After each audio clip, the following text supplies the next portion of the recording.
Our planet is a tapestry of wonders, a delicate balance of nature and civilization woven over millennia. But today, some of its most iconic and irreplaceable threads are fraying, weakening, and in some cases, snapping altogether. We are in a global race against time to save the world's vanishing places. In the coming minutes, we will journey to the front lines. We'll see how entire nations like the Maldives fight to stay above the waves, and how the ancient city of Venice holds back the tide. We'll witness the silent, vibrant death of the Great Barrier Reef. We'll explore how Greenland's melting ice is a ticking clock for us all, and how the Sundarbans mangrove shield protects millions.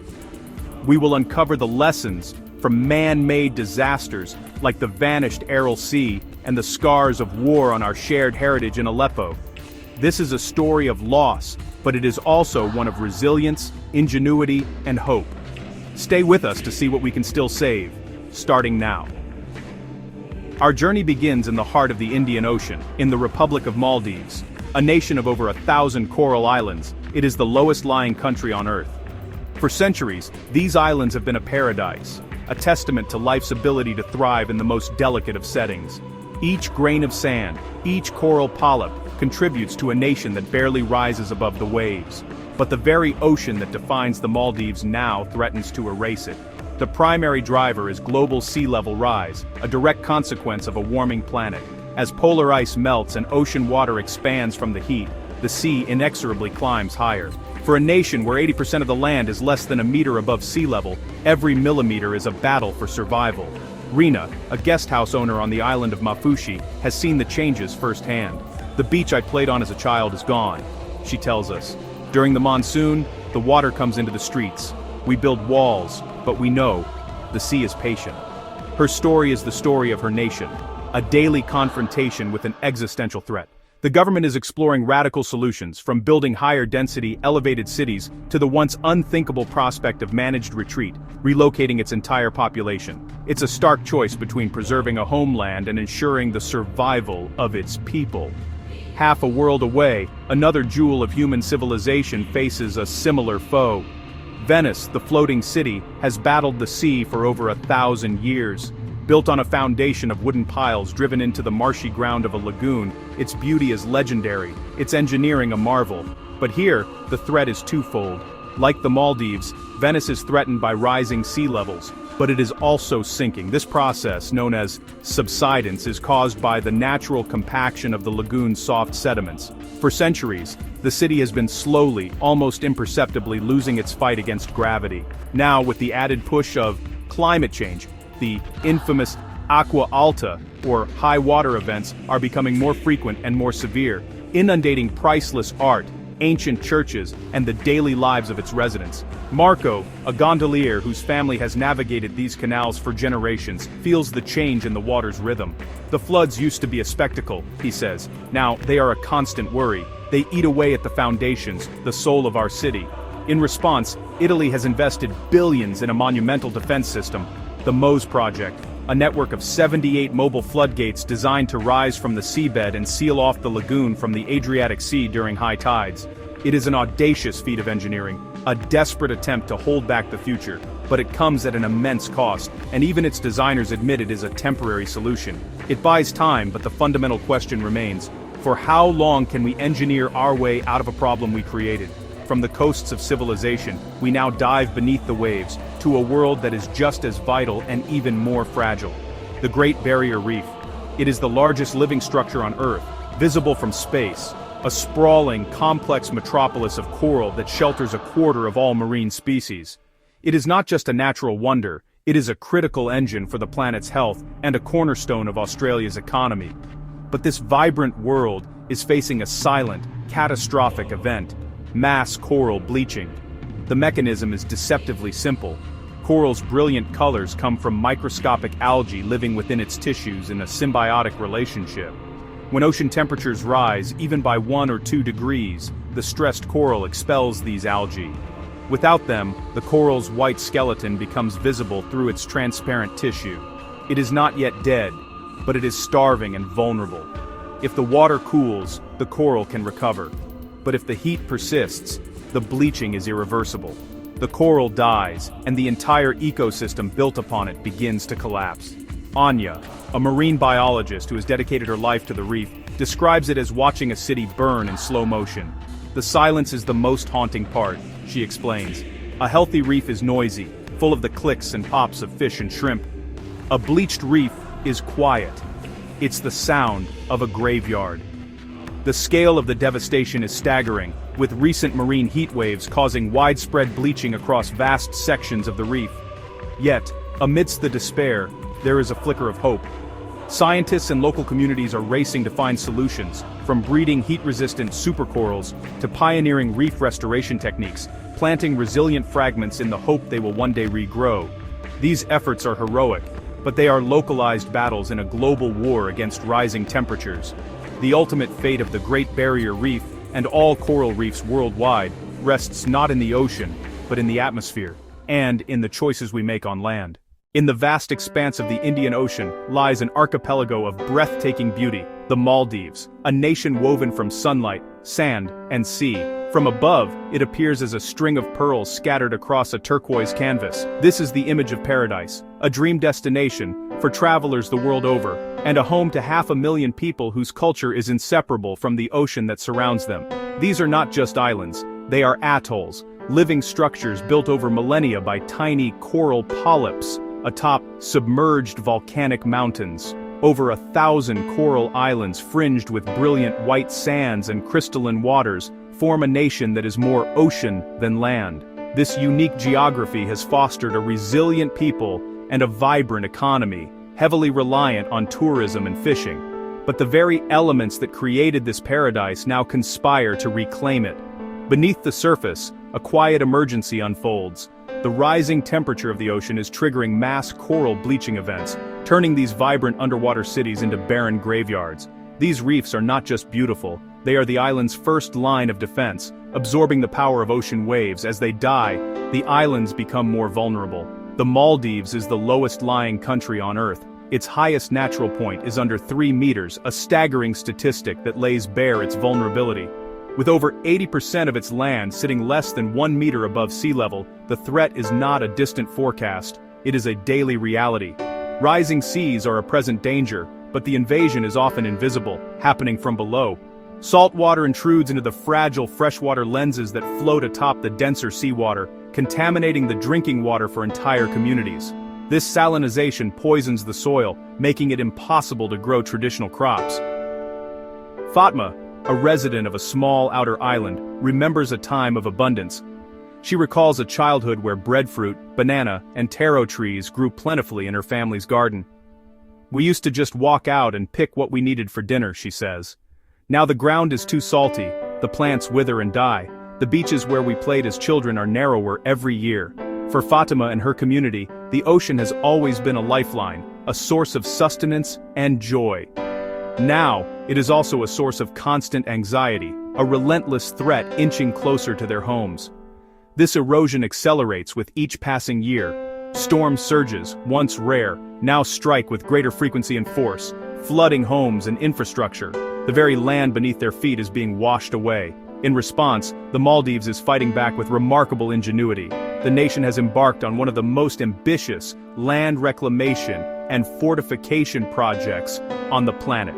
Islands are being raised, and new ones are being built from scratch, like Hulhumalay, the city of hope. Dredged sand is used to create new land, elevated several meters above the current sea level and protected by massive sea defenses. But these defenses are incredibly expensive, and they raise profound questions. Can a nation fortify its way to safety? And what is lost when a natural island paradise is replaced by an artificial fortress? Lasting safety for the Maldives doesn't just depend on higher seawalls, it demands global emissions cuts to halt the rise of the oceans. Half a world away, in the heart of Europe, another city built against all odds faces a similar existential threat. Venice, La Serenissima. For over 1,000 years, it has defied the water, built on 118 islands in a shallow, marshy lagoon. Here canals serve as roads, and boats as cars. It was a powerhouse of trade and a cradle of the Renaissance, a beacon of art, culture, and engineering. Its magnificent basilicas and grand palaces are a testament to human ambition and artistry. A treasure, not just for Italy, but for all of humanity. Yet this floating masterpiece is engaged in a precarious balancing act. The city is sinking, and the sea is rising.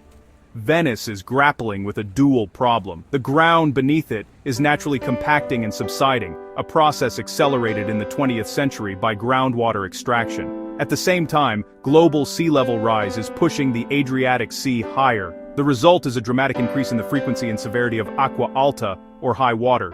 These floods, once a rare winter occurrence, are now a year-round phenomenon. The corrosive saltwater gnaws at the foundations of buildings that have stood for centuries, damaging priceless art and threatening livelihoods. Marco, a third-generation shop owner near the Rialto Bridge, now installs heavy steel barriers at his doorway dozens of times a year. It used to be maybe 5, 6 times in the winter, he explains, his voice weary. Now, who knows? It can happen any month.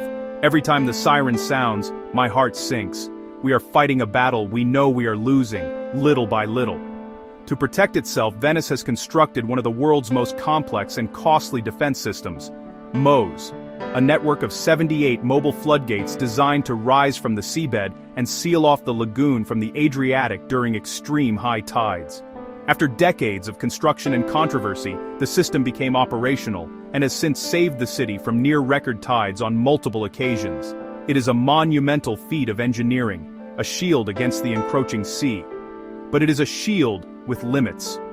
MOSE was designed based on past climate projections. If seas keep rising at the rates now predicted by scientists, the gates will need to be closed so frequently that they could turn the lagoon into a stagnant swamp, crippling the port and damaging the delicate ecosystem. Eventually, even these colossal gates may not be enough.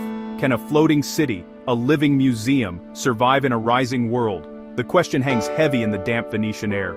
From a fragile island nation in the Indian Ocean to a historic jewel in the Adriatic, these are the ocean's front lines, two vastly different worlds, with different cultures and histories, yet bound by the same inexorable tide. Their struggle is a powerful symbol of a global challenge, a story of resilience, ingenuity, and the daunting choices we face in an era of climate change. Off Queensland lies one of Earth's greatest wonders, the Great Barrier Reef, a sprawling living network, so vast it can be seen from space, a kaleidoscope of life, a cornerstone of ocean biodiversity, and a pillar of tourism. But this thriving city is bleaching and dying. Oceans absorb most excess heat from greenhouse gases. Overheat corals expel their algae, losing color and food. If heat persists, skeletons remain. Dr. Anya Sharma recalls vast gardens in purple, blue, pink, teeming with life.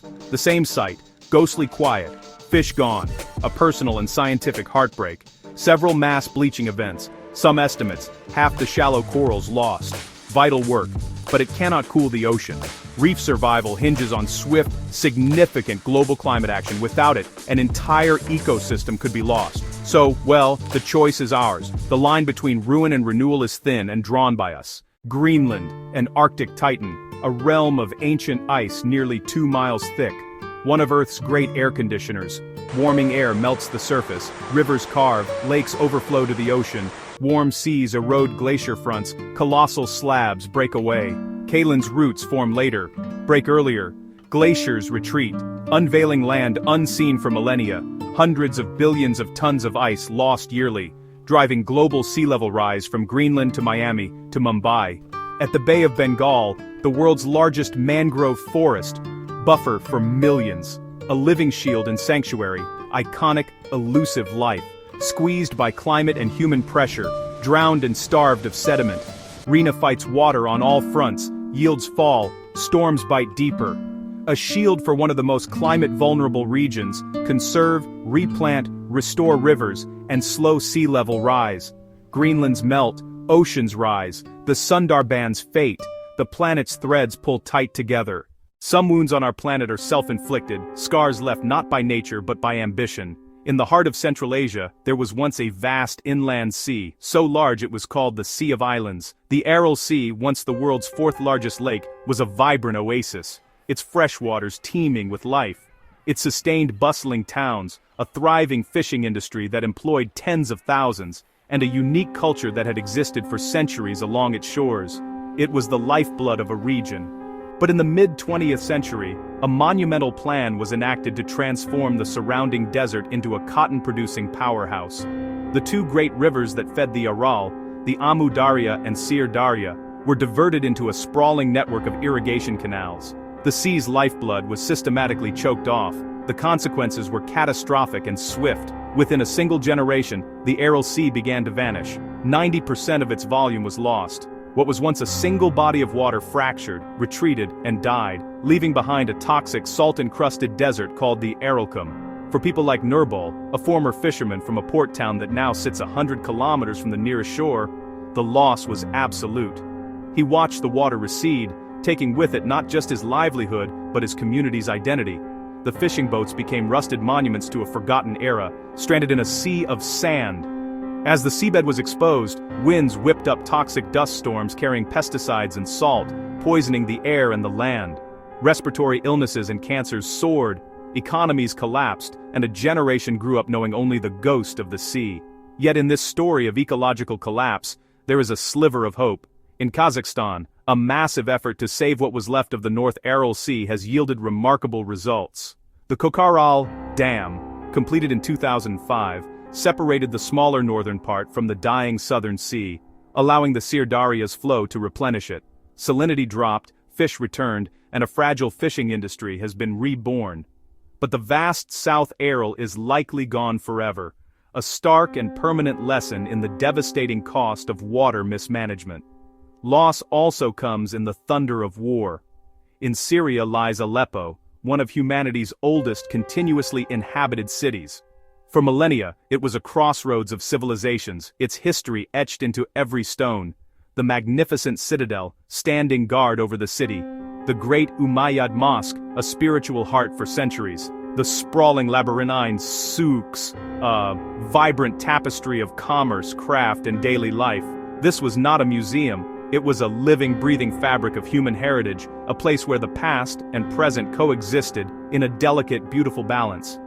Then, the Syrian civil war descended upon the city. Years of brutal fighting, shelling, and fires turned this priceless heritage to rubble.